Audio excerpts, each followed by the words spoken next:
we will take a look at bone dynamics in this movie. And it's listed under constraints because it does impart a behavior to the bones, much like bone targeting does.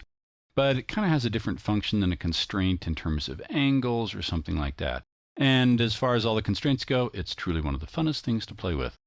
I have created a little stop sign here. If you want to create your own scene, you can import the Adobe Illustrator file stopsign.ai from the working files. Or you can also open up the file called bonedynamics.anme in the working files.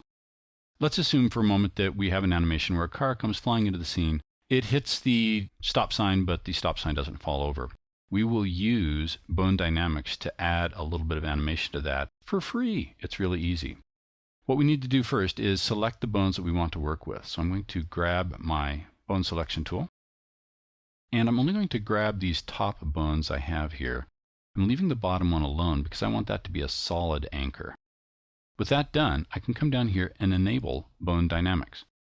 I would encourage you to go ahead and just start with the basic settings here that you have to work with, the 2 for the torque force, 2 for the spring force, and then the dampening, which is how fast the influence of these other two go away, and I'll choose Close. Now, nothing happens right here. And in fact, if you try to go ahead and grab any of these bones and bend them now, something has changed and they won't let you do that. That's because these bones now have a life of their own based on the dynamics assigned. So in order to get this to work, what we need to do is actually go out into the timeline like we're making an animation. So I will advance forward one step to frame 1. And what I want to do is imagine a car coming in from, say, the left here that we would animate. And I'm going to grab this rotation tool and simply click in the scene. And I can do that actually for everything right here. If I use the bone selection tool and do Command A or Control A if you're on the PC and click, and it will set a keyframe for all the bones right here. I'm going to come down to frame 24 and click again. This lets the program know that there should be no change between these 2 points. However, just a few frames down here, I'm going to go ahead and grab this and move it one way, like it's been hit by the car. And then we'll see as we drag the time marker back that we get this extra type of spring action going on.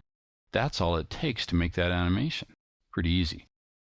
Bone Dynamics can get as wild and crazy as you want them to. They can affect hair on people's heads, hair flowing behind people's heads, capes, some really cool stuff.